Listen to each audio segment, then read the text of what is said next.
for Caribbean countries, right now we are exploring offshore wind, but we're also exploring wave and tidal energy.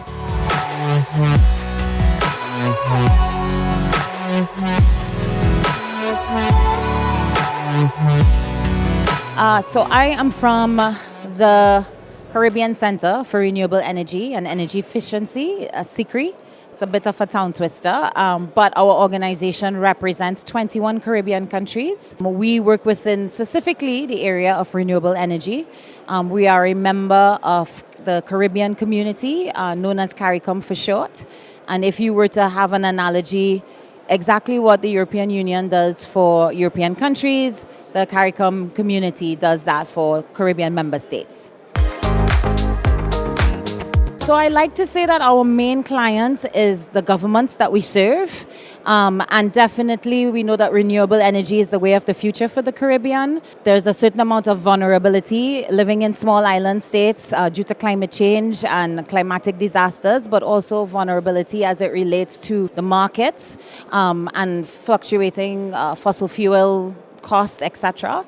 So being able to be energy efficient, but also to have energy sovereignty is really important. The way to do that is through renewable energy. But of course, we need to be able to have solutions that can actually address island needs. The individual island needs are quite small, and some of the bigger solutions may not necessarily work for us. We also have very limited landmass space. You know, they usually say that we're a large ocean states. So ocean technology really presents a very plausible solution for us in terms of renewable energy, and being able to do that in a way that really benefits the populations of the Caribbean.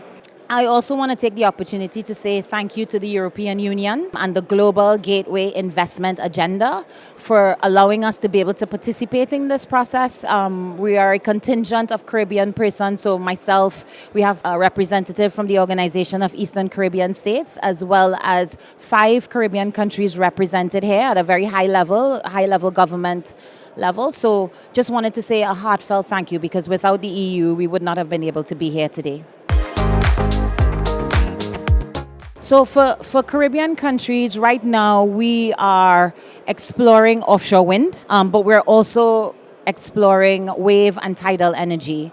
You know, the tide is always there, the waves are always there, and it can create a really efficient base load for us. So it's really important for us to explore what technology is out there, what technology can be used on an island scale, but also what is financially viable for us as a region.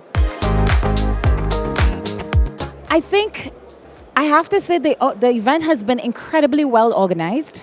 Coming in, it was incredibly easy to get in. So logistically, I want to just say thank you so much to the organizers. It was incredibly well done. In terms of memorable event, I think understanding the scale of which a lot of these businesses are operating and some of the challenges that they're experiencing in Europe really helped me to understand what would be necessary for the Caribbean. And so being able to have one-on-one discussions with developers, ask the really hard questions, that has been very memorable for me. For me, taking part in SEANERGY is a necessity.